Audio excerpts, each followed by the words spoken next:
Hello. Good morning or afternoon, everybody. Welcome to Changes, the video conversation almost weekly on Wednesdays, 10 o'clock Eastern Time in the USA. I am the host, Sally Ember, Ed.D., and this morning I am so excited to welcome Anna Faktorovich. Would you like to say hi to everybody, Anna? Hi everybody, how you doing? Good morning. We are really excited because you have so many different parts of your professional life to share with us. You're a writer, a publisher, a filmmaker, an editor, a poet. You design covers. I can't even think of all the things you're doing, and it makes me tired to imagine it. But there you are, doing them all. So people who haven't visited the event page yet can go to the Google Plus event page and see a lot about you. What would you like to tell us first? Perhaps I can introduce myself and say a little bit about what I've done. Basically, I have a Ph.D. in English literature, and after getting my Ph.D., I taught college English for around 3 years, full time. And while I was doing that, I started my Pennsylvania Literary Journal, and that developed into my Nafra Literary Press as I started publishing books by individual writers. And that expanded and grew in the last couple of years, so that I have now published over 100 different authors. And Wait, I got to stop you. That's not a small thing, and I want to just make that very big. You've published over 100 books, and since 2 years ago that you started? Yeah, pretty much. Yeah, I've run out. I have one ISBN number left out of my first 100 Boker ISBN numbers. And on top of that, I also used up some book versions that I did with ISBN numbers that were not my own. So in total, I think I'm at 110 or something like that.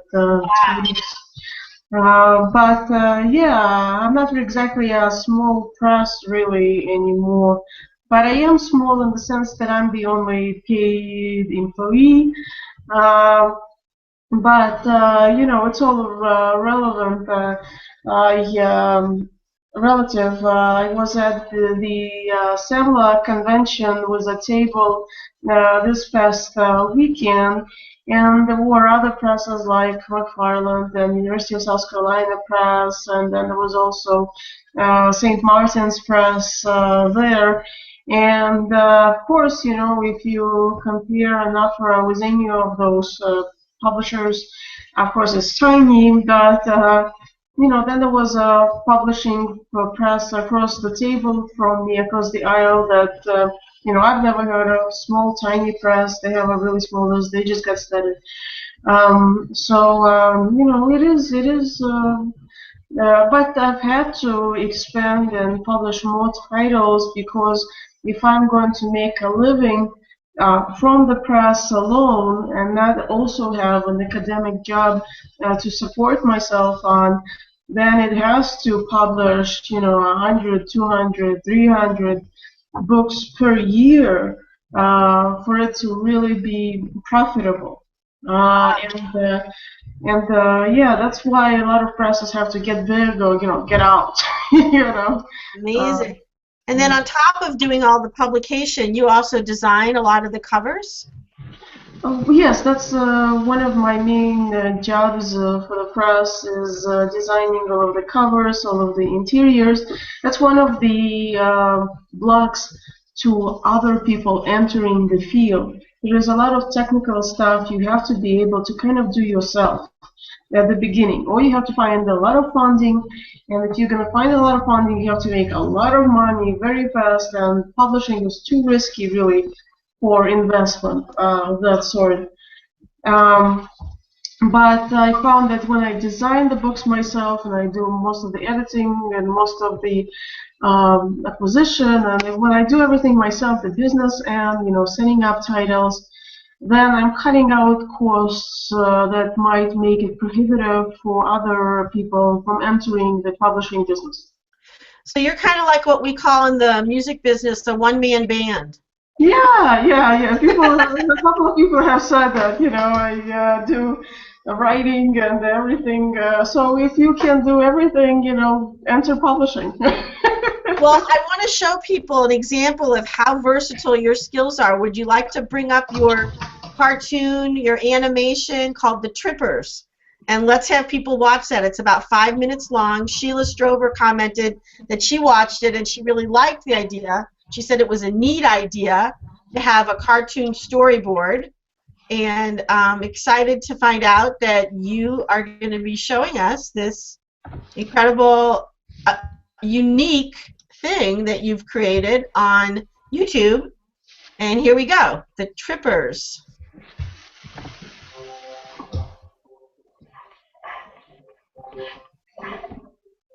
I'd have to turn up the audio if you can't hear it.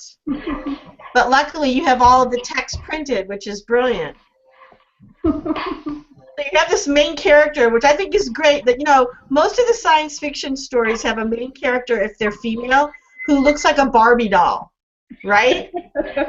And has like these ridiculous proportions that no human female could have.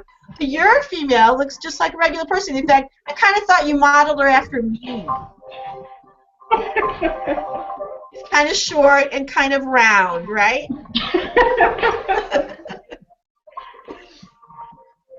So you have these apish locals that the captain refers to on this backwater planet, this backwards planet.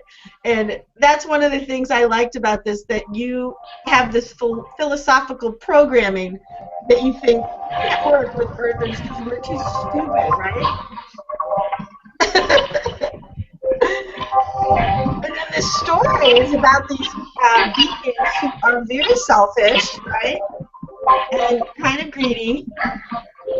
And they have this whole plan to do these things that are called stealing. Here we are, stealing instead of making. And that's hilarious because that's, of course, the capitalist view. Why should we work if other people can work? We'll just steal what they've done, right? So that's your premise. So you did all of these drawings. You put this all together? Yes. Music, or did somebody write the music for it? Oh, it's free music on YouTube. Okay. I really hear it here, so people should go to the YouTube channel and watch it. So, okay, let's stop this for a minute and let's hear more from you about how you decided to get into the filmmaking business. Because I don't know, Anna, you didn't think you were busy enough? No, I didn't. I really didn't. I had too much free time, and I thought, oh my God, should I write another novel, or should I try something else? And I decided that I really have to return to an idea I had a long time ago about, I think I can make a movie. Why not? What's stopping me from being able to make a feature-length film? I started out usually a lot of my projects with the question, why wouldn't I be able to do that? And so I said, why can't, and I previously made a short film, and it was directed by a couple of other people, but I think that there isn't really that much schooling a person has to do, I think, to become a director. And before most of the I won't tell that to any of my director friends, okay? But I mean, if you think about it, I mean, did Charlie Chaplin go to school to become a director? All of those great directors at the beginning of filmmaking, they didn't overthink it. They just looked through the camera lens. They thought, what looks good on the camera? What can I do to entertain people with this footage? And so they did that. And, the cameras were not sophisticated enough for them to really need cinematography skills. You put the thing, point it, press, shoot, and there it goes, So that's kind of the I want to put up a couple of comments that we're seeing from people that just saw part of that video. We have Adelheid, who's visiting. She's saying that the audio quality is not what it should be, which we noticed, right? And we can't help that. And then David Leopold, who's visiting, says he thought one of the characters kind of looked like him, which is hilarious because I thought another one looked like me, right? So we're not too egocentric, David, are we, right? And then we have Sheila and Rain and David are all talking to each other and saying hello to each other and enjoying being here. And I'm enjoying all of you being here with Anna. And I want Anna to entertain us some more because she has so much to entertain us with. And I'm wondering if you'd read part of your werewolf story at this point, Anna. Sure, I'll do a screen share again so you guys can see if. I just want to say while she's getting that ready, Anna is the most technically savvy person that has been on the Hangout with me, and she knows way more than I do, and way more than anyone else I've been on with. So she's going to just do the screen sharing. I'm thrilled. So here we are. I'm going to pin it for you so that everyone can see. That's her website, and here's her story, My Life as a Werewolf, and she uses the pseudonym Run Patterson, right? Yes. Which is an interesting name. I don't know where you got that. We'll talk about that later. Okay, so here you go. You are going to give us a little bit of a reading and then leave us on a cliffhanger moment, right? I'll give it a try. All right, go. I plan on retiring and surrendering my position as the founding director of my publishing business, Patterson and Company, over to my protege, Dan Jameson, next week. And now seems to be the best time to write this confession of the double life I've lived these past 3 decades as I climbed up the New York social ladder, all the while concealing a dark part of myself. I doubt anybody will believe this frank account. It will surely be dismissed as yet another work of magical realism, horror, or fantasy. It all began in 1984 when I arrived in Brooklyn with an associate's degree from the Southern Kentucky Community College, with a dream of becoming a journalist and enough saved from my job in the diner to live in a tiny studio for months. I applied with every newspaper, restaurant, and grocery store in the region and managed to find freelance gigs with some small papers and some part-time begging jobs. On the way home from a night of begging, I came across what looked like a gray dog as I was crossing the street from the D-Line train station. I had always been fond of pets, having cared for Bunny and a cat as a child, and this dog had long, luxurious hair and was wagging its tail, so I felt disposed to pet it. As I approached, I noticed a wild gleam in its eyes, but it was too late to swerve out of its path. It rushed at my outstretched hand and bit it. I was lucky in that its teeth only scraped the sides of my fingers and I didn't lose any bones or limbs. The wolf, as indeed I clearly realized that it was a wolf. I saw its teeth, lost interest in me after the scrape, and skipped away gingerly, continuing to wave its tail as if he had just had a rough tumble with a college buddy. Okay, hold on one second, Anna. Some of our viewers would like to see you instead of the text. So can you switch to your view again and just keep reading a little bit? Let me see. I think did you just change it for me? Well, as long as you're not screen sharing, we'll see you. Okay, I think you can see me. Can you see me? Yes, so go ahead with that. So he just got bit by this wolf. And you know what's going to happen because it's called My Life as a Werewolf. Do you want to tell us, is this a humorous story? Well, it depends on your perspective on humor, I guess. Well, is it intended to be funny? Well, sometimes I write stories that are serious, but people say they are satires, and it's probably because when I do a serious story, I attempt to work in a genre similar to, you know, other like Swift and other writers, we all overthink things, and when that happens, things that might be serious for other writers become absurd and ridiculous when we put pen to those ideas. Well, I think you tend toward the serious, if I might be so bold as to make a general statement. A lot of what you publish, a lot of what you write, are very serious. Isn't that true? Well, I mean, I take things seriously. I mean, even the trippers, I mean, it's not exactly, I mean, I was hoping for it to be funny. I did it on request from the Cartoon Network or subsidiary, a part of the Cartoon Network, which said, we'll consider work project from you, maybe for a cartoon. Why don't you do a storyboard? And so instead of doing a storyboard and then a script, I put the two together into that video.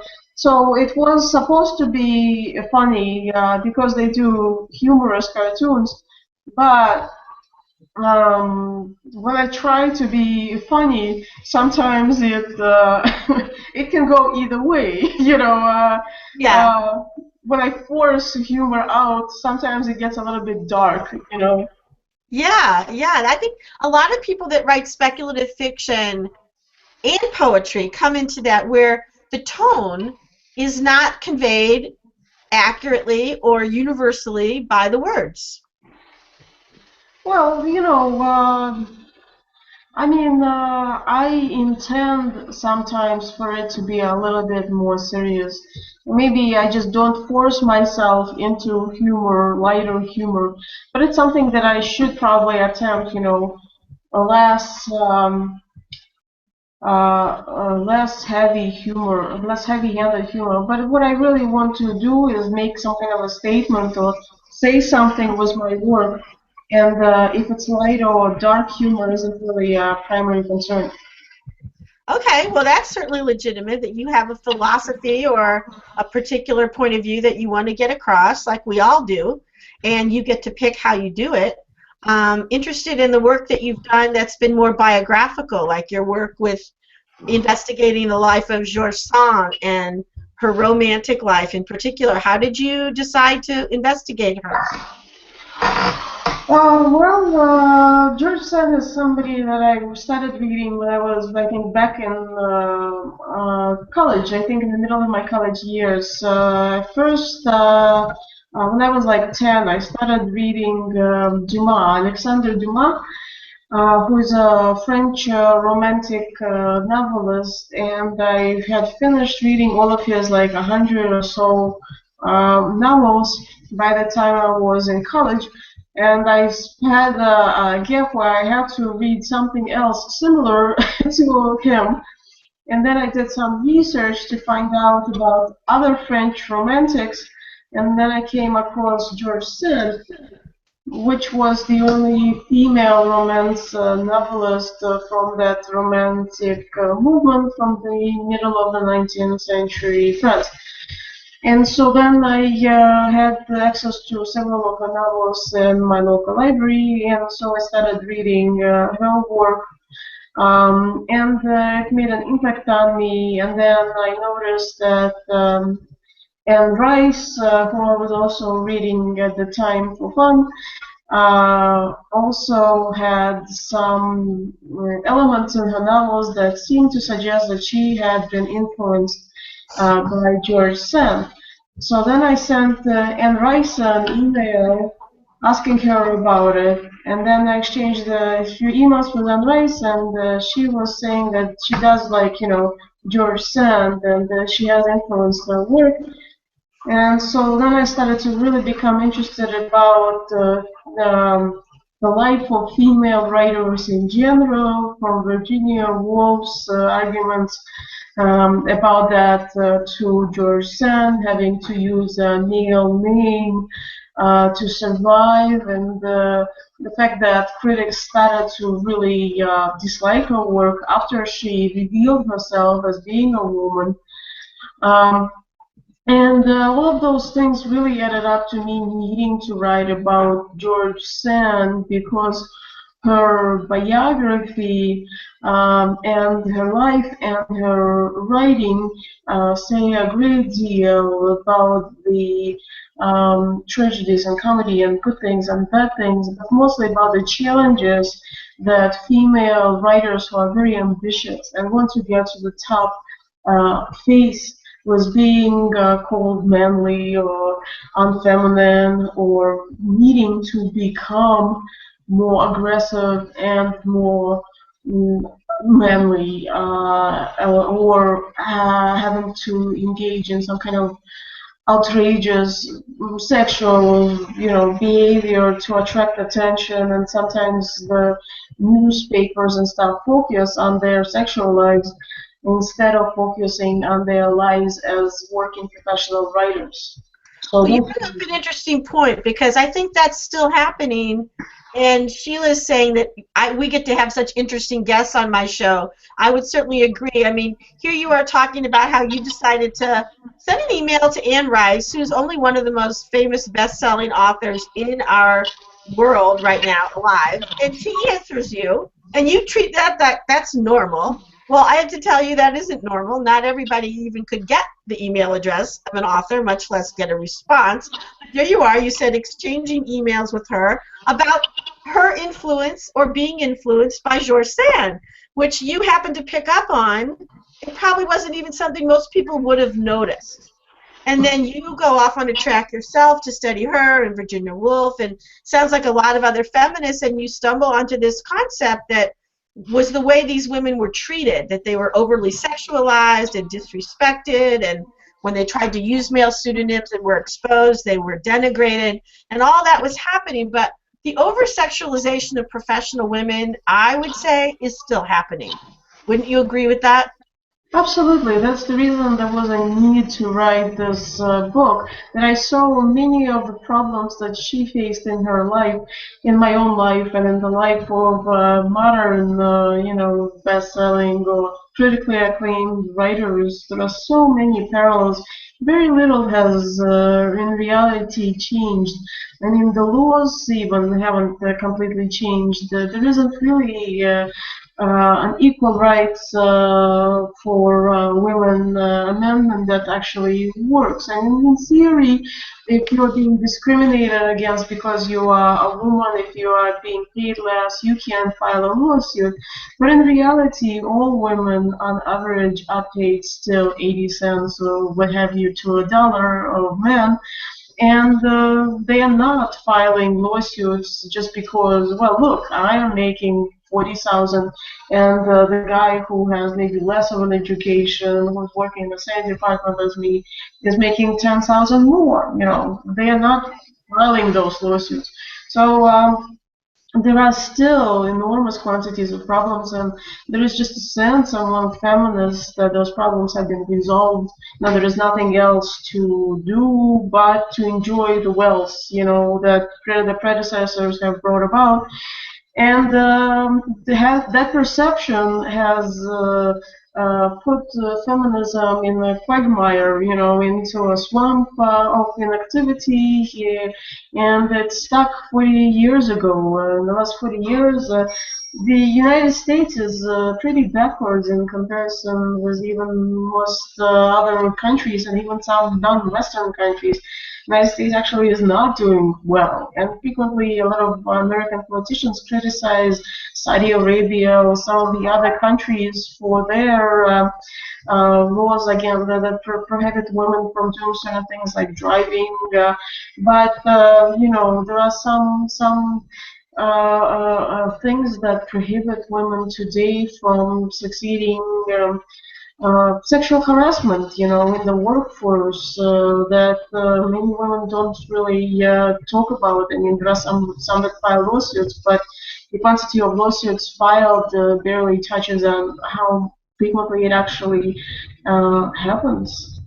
Right, and you bring up some incredibly important points about how women and men in America take for granted some of the advances that feminism has brought to America, like voting, and then don't use those rights, don't vote. In our last election, women were very much not showing up at the polls, and we see the results is that a lot of misogynistic, anti-female people have been kept in office or voted into office. And even what I find really disturbing is there are a lot of Condoleezza Rices out there. There's a new one now that just got into the House of Representatives that is an African American Republican. And to me, that's like an oxymoron. How could anyone from a minority background and a female imagine that the Republicans are on her side?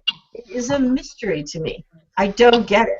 And I'm not saying Democrats are so great either, but there is a huge number of Republicans who have voted against equal pay, for example, or against women's reproductive rights over and over and over again. So that's just so dismaying to me. And I love hearing from you, whom I consider to be the second generation from mine. You're a lot younger than I am. And so you being a feminist and having people your age being feminists makes me feel encouraged that even though some people don't get it, you definitely do. And I'm excited that there are a lot of smart and active people in your field, and including you, who are keeping that torch going. Do you have people that you connect to that are also aware of the need for feminism to continue? Um, Frequently, when I go to conferences and I listen to panels that take feminists, so when I do research, I recently finished a book. Well, that has been kind of in progress a little bit longer than most of my books. It's called Gender Bias in Mystery and Romance Publishing. And as part of that book, I reread a lot of feminist criticism, and I read a lot of more recent feminist criticism. And basically, what's happening recently is it's getting kind of postmodern, and in a negative way. It's just becoming kind of like people are starting to talk about being a woman as some kind of a metaphysical thing, like they're returning to talking about the goddess or something, or talking about, you know, mysticism, and also, about their parents or something, talking about growing up as a girl, and so who knows, like who cares? Instead of focusing on law and justice, and we need this new specific political agenda to happen. They're talking about, some kind of a goddess or something. What goddess? What, I mean, we need food, we need shelter, we need a room of our own. Was the old feminism, and now we need a goddess or something. We don't. We need to make the same amount of money for the same type of work. So I haven't been inspired by recent feminists. I haven't found any feminist critic that reflects the what I think are dire needs of women today. But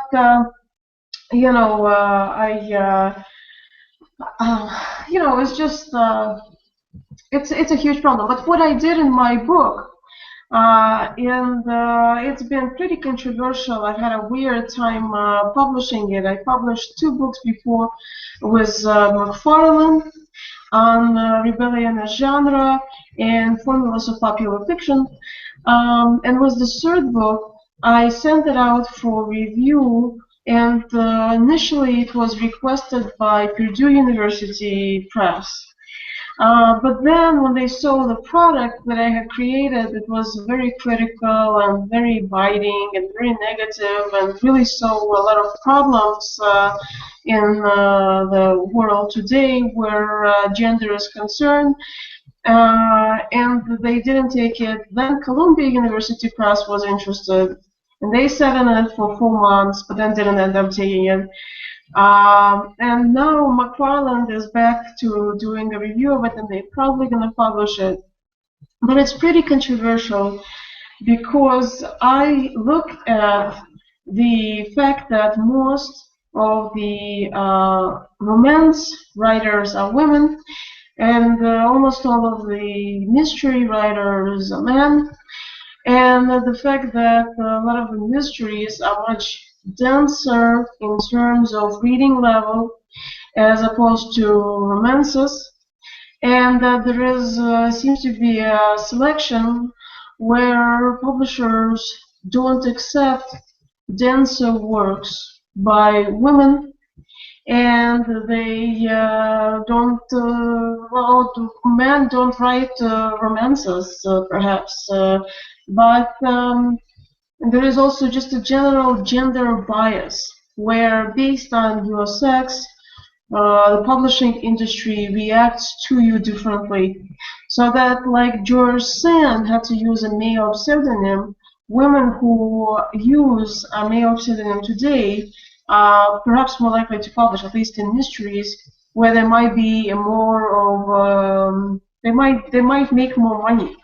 I In have a that, comment here on your um, perspective that I'd like you to respond to from Adelheid Hornline. Thank you, Adelheid, for corresponding with us here and giving us your opinion. She says, we women actually have to learn still a lot, black and white, green, and whatever. We need to just consider the level of personal development a woman is in.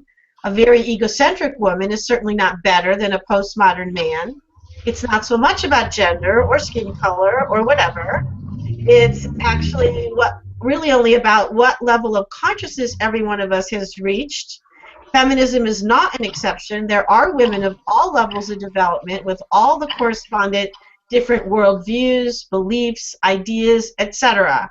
And Rain Dow says that she thinks she've made some excellent observations, but I would like to ask you to respond to Adelheid, who is commenting really that, in my opinion, what I would summarize is a comment that women aren't better and feminism isn't better. It's really about the individual. So what would you say there?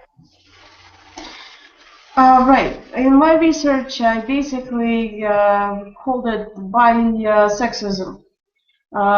Basically,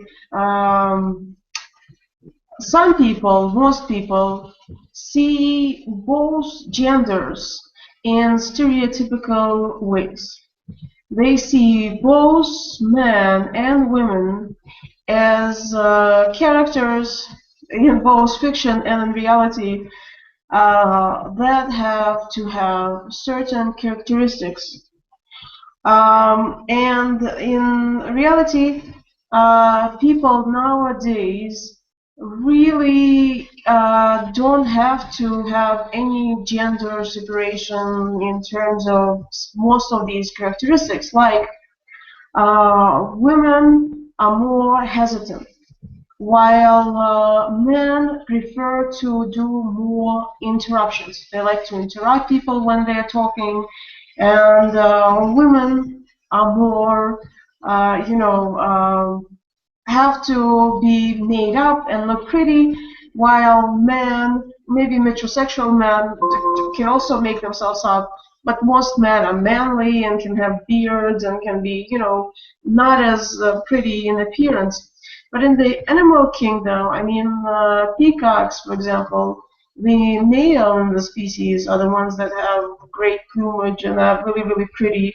And in most bird species, the males are the ones that have great feathers and do a little dance and do a little song. And they are the ones that attempt to attract the female of the species. So that stereotype is completely invented. And it is not something that is at all natural. And so that's the way I see it. That most men and women assume that the things that have been programmed in literature and in books about proper manners and that sort of thing to us is what is natural and appropriate.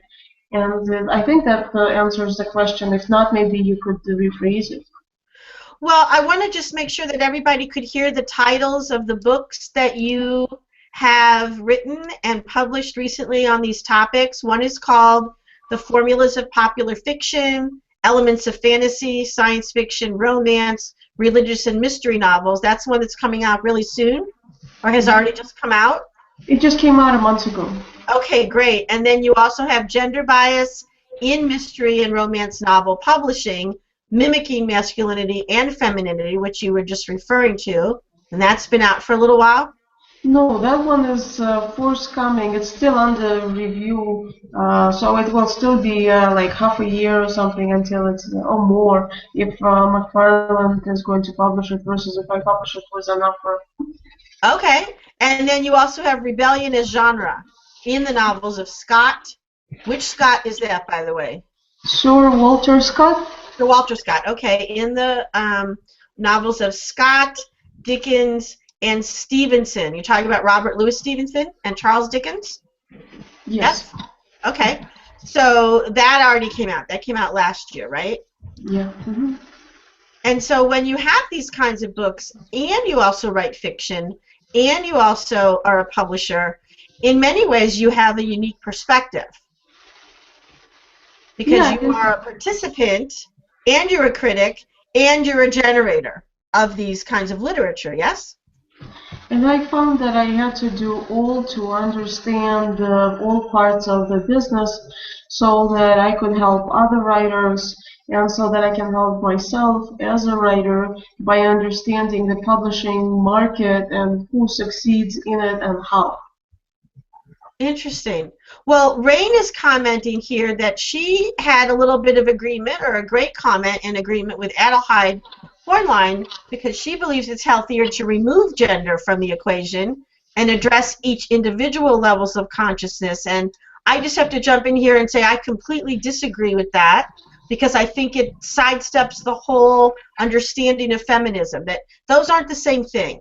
Putting gender in or not putting gender in is irrelevant to feminism, which is just about equality of what representative genders we have.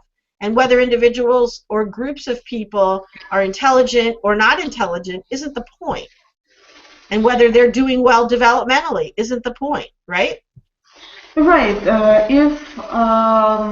Well, there are a few different perspectives. Some might say, well, some women want to be feminine, and some women want to be masculine. In terms of the standard stereotypical definitions of femininity and masculinity. And so some feminists argue that they should have a right to be stereotypical if they want to be. If they want to be a stay-at-home mother, and if they want to be pretty and not work, they should have a right to do that. And that is their right as a woman to decide what kind of a character they perform. I mean, most of us, when we gender, we are performing gender as opposed to sex, which is, well, nowadays people are trying to change their sex too, right? But basically, most people traditionally have been performing gender, being that they are a woman or that they are a man. And so that's really the question, is if they can perform their own gender, or if they can switch genders, or if they can even change their sex, their organs, if they want to, Mm-hmm. So I say, I just care about my own rights to succeed in business and to be paid as much as a man for the same work. Those are the types of things that I really care about, but also about the fact that, I should have a right to not, for example, when there was the vice presidential candidate who was a woman, and the media focused on her being pretty, and well made up and on her hair instead of focusing on what she was saying, which sadly wasn't that much. But I wish that she was saying more and looking pretty less, that sort of thing. That's part of the thing that I am arguing about in my research and fiction. Well, we have two more comments in this conversation, and then I think we're going to have to move on, but I do want to let them be up here. One is from Adelheid, saying to Rain and us that the fact that she believes the higher development an individual has reached, the less these differences are alive anymore, which used to be or which were so important before. And then she also says that it does sidestep the whole concept of feminism because she believes in the higher levels of consciousness that feminism or whatever ism is transcended. I think that remains to be seen, which gets transcended and which doesn't, but what do you think?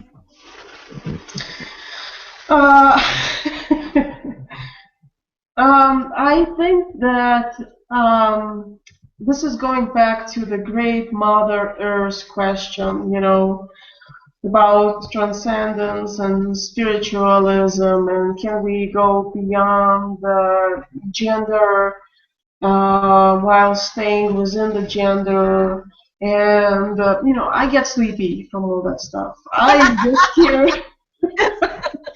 I just care about how much I'm making. I get very heady, and it just brings me back to a comment you made a moment ago that I wanted to honor, which is that your analysis of mystery novels and romance novels depicted a publishing industry that is less accepting of intelligence and what you call denser writing or higher reading levels for the novels that were written by or purportedly for women than the novels that are written by and purportedly for men. And I am so disgusted with that. I believe you, but I am so disgusted with that whole idea that if you want to write a romance novel, for example, you better write to a 4th grade or 6th grade level. But if you're going to write a mystery, you can make it all the way to high school in terms of the reading level and vocabulary. I've had people criticize my science fiction because my vocabulary was too advanced. And particularly when I said that some of it is really geared for young adults, they objected. And I'm thinking, you know what? When I was a teenager, I loved reading books that had new words and new concepts, and that was how I learned. I didn't want to be dumbed down or written down to. Didn't you feel the same way? Absolutely. I've had that response from the publishing industry and from agents, and that's the reason I haven't found an agent yet. And I've decided to start my own publishing company instead of dumbing my books down and working at the linguistic lightness that they are really requiring when they say your book is not the type of book we can publish. They are not saying, well, you have poor character structure or the idea isn't very interesting. They are saying, I or my, uneducated female readers cannot read that, so I cannot publish it because I assume or I know that they cannot process that information at the level of complexity. That is so insulting, and that is exactly why I want to say to Adelheid and to Rain, this is the reason we are not done with needing feminism, because publishers still have these concepts of women as being less than, being stupider, being less intelligent, being less eager to learn than men. It's absurd. Absolutely. Well, we're back to that moment where I couldn't believe we would get here, but here we are at a quarter to the hour where we are almost finished with our hour, and I'm so sad because we're having so much fun here, but this is where I ask you to talk about, again, where listeners and viewers can reach you, Anna. So give us, again, your website URL and any upcoming events or releases you want us to know about. And my website is anafraliterary.com. If you just search for my name, or if you go to any of the links that I think were provided as part of this hangout. It should lead there, or if you search for my name, and Anafra, hopefully you guys know how to spell it. Here are And some of the links: Facebook, LinkedIn, and Twitter that you can use. And yes, I do have your website right here on this page, and it is going to be on YouTube as well. yeah. So if you go to any of those links, basically my website has links to other places as well. And connections are really warmly welcomed on Facebook and Twitter and LinkedIn.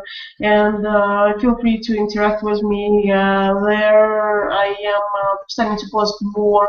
I post the most on Facebook. And Napra is really the hub of most of my projects. All of the books that I released have their own pages there, and so you can find a lot of information on that website. And also there are some interviews and the rest of that werewolf story there. Yeah, that's what you can where you can find me. Well, and you had a great interview with Larry Niven, so any of those science fiction fans out there that know who Larry is and have read his books will definitely enjoy that interview. And you have a lot of other interviews and a lot of other great stuff, poetry and other nonfiction and fiction that you have written yourself, that you have published. So I really encourage people to go to ANAPHORA, Anaphora literary.com. And you can see the catalog, and you can see her website, and you can just figure out everything you want to figure out about how to get educated and entertained at the same time. What a concept! And I want to bring us again to that end of my changes episode that I always do with our guests, which is I ask you this gigantic question, and then you get to pick the part you want to talk about. And the question is, given all the local, personal, regional, statewide, global, national, social, economic, environmental, political, spiritual changes that you are aware of, what are your hopes and fears, or what would you like to talk about in the realm of changes and Faktorovich?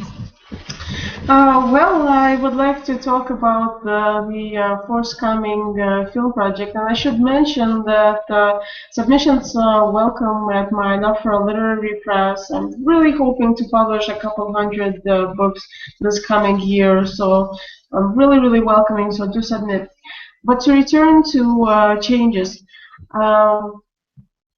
I'm working on a new project that I haven't really attempted before, which I mentioned earlier in this talk. My feature-length film project, and I've been facing a lot of interesting challenges and successes with it, and it's teaching me a lot about the barriers that exist to this medium, which is really the main form of communication for a lot of people today who spend probably more time watching TV or watching movies than talking or reading books or doing many of the other types of communications that they used to do more in the past. And so there are very few movies released in an average year as opposed to books. There might be even thousands or maybe millions, definitely many thousands of books, maybe 100,000 books that are released in any given year on the planet Earth. And there are only, I don't know, 500 or something, or 1,000 films.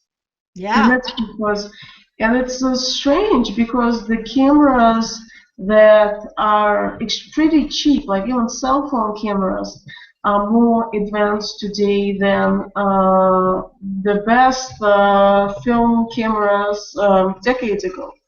And still, people don't just throw films together because film editing is difficult, is pretty complicated. You have to know some complex programs and understand them. And also, there is a perception that you have to have $100 million to make a film that would be viewed or distributed anywhere nowadays. It's similar to the presidential run or running for the Senate. People can't imagine doing it because they keep hearing you need 100 million, you need 200 million dollars to make that attempt. If you can't raise that much money, or you can't find that much financing, you shouldn't try. And so I'm trying a zero budget filmmaking project, and I'm finding that there are ways in theory to bypass certain costs. But then there are certain costs, like with locations. You would think, what's the big deal? I'm going to be there for a couple of hours. We're going to fool around. We're going to talk. We're going to sing. Why should that cost $1,000? And yet most locations don't allow for use pro bono, as they call it. You know, but I guess you know it's. I don't know. It's difficult to see it from that perspective, and there are other, you know, things that prevented there is just a general push to raise money for a film, even if it's $10,000, $20,000, and to find investors, as opposed to trying to save money and doing a zero budget project. And Right. so I'm learning a lot about the whole process, and that's one of the changes that I'm researching. When I go through a change, I frequently do a lot of research and try to understand, you know, something new that I'm doing, so that I can do it to my best ability. Well, you have taken on so many different kinds of projects, and you know, you're not even in your middle age yet, and you've learned so many technical and professional kinds of skills. You've employed so many different parts of your intelligence and your creativity that I was joking with you before we started the program that you must have clones, because not any way could one person be doing all the things you're doing. But then you explained to me that because you left your teaching job, you ended up with about 40 hours a week that you used to spend on that, that you've now devoted to your creative and publishing. So hallelujah for that, because you've produced an amazing amount of work. Yeah, absolutely. I think that as I was trying to get a tenure track job in academia, I've learned that I have to work three jobs on most years, and this has been going on since I was in my master's program back in 2004. So for the last decade, I've been working three jobs or to get a minimum quantity of success. I found that a woman, or at least myself, I have to do 4 times more than an average man who might have succeeded by just studying the press. Maybe there is less confidence than my process success, so people think of it as kind of a bit of a joke or a silly project, as opposed to if a man was running the same press and had published 100 books, there would just be a perception of it as a much more serious venture. So because of that, I found that I just have to do more. I have to publish books, academic books, in addition to running the press. And then I also have to experiment with fiction and to prove that I can do various types of projects. And I have to make this movie because I have to prove that, you know, I can. So as opposed to men that people just assume that they can. There Well, is a Ray wants to give you some support here, and she says your project sounds really interesting and fun. So she's on your side. And she also made a comment earlier that I want to give her a little shout out for, about the place of self-publishing and this whole scheme of women not getting enough time or place to show our intelligence and find our audience. She says, thankfully, self-publishing is an option because she's heard of writers who write a book for a specific audience and find out later a completely different age and gender really respond to it. And so we all find that quite interesting and gratifying, that we're not just going to the 6 or 10 publishers anymore. We have many options, including an Afro literary press. to go to and say, here's something different, do you want to publish it? Yeah, I think I published more women, and most of my interns are women because there are fewer options out there for them, and so an offer is a great option. I publish, of course, some men, but I think it's there are very few female directors of publishing houses out there. It's a minority. So because of that, there is a bias in many of the, not all, of course, of the editors and publishers out there who are men, and so there has to be more options and more publishing businesses run by women out there. It's very important for there to be more equality in publishing for both genders. Yes, and I want to thank you for being somebody who doesn't just talk about it, but actually went out and did something about it. You started your own publishing company. You started your own literary journal. You create the guidelines. You decide what you're going to accept. You're currently accepting submissions, and I put that from your website on the event page so people know what your guidelines are and how to submit something and see if they have something you might want to put into your journal or publish. I've also wanted to thank you for making it possible for a lot of younger women to recognize how many options are available by your absolute great role model of an example. And here's William Rock, who just came in at the end, who's saying that this was a great topic, and he wishes he'd been here. He's in between meetings, and he wanted to join in. So thanks, William, and go back and watch it. I think you'll find it very interesting, and I hope a lot of people will watch this. And anybody who's watching this who wasn't here live, I'm sorry you missed out, because Anna was really responsive to your questions and your comments from Adelheid and Rain and Sheila and David, and thanks to everybody else who watched and didn't comment or who will watch in the future. This is Changes, an incredibly interesting, almost weekly Wednesday conversation with authors. Today is November 12th, and next week we have a guest that I think you're all going to be excited about, so watch this spot and listen to this and go to sallyember.com for all the scheduled upcoming events with authors. If you are an author or you know an author who'd like to be on Changes, please contact me and find all that information on my website, sallyember.com. Would you like to say goodbye or give any thanks, Anna, before we sign off? Bye, everybody. Have a great day. Thanks for watching. And thank you so much for being my guest, and thanks again to all the listeners, watchers, and viewers now and in the future. And I'm going to end the way I always do, which is do well with your changes. Bye, everybody.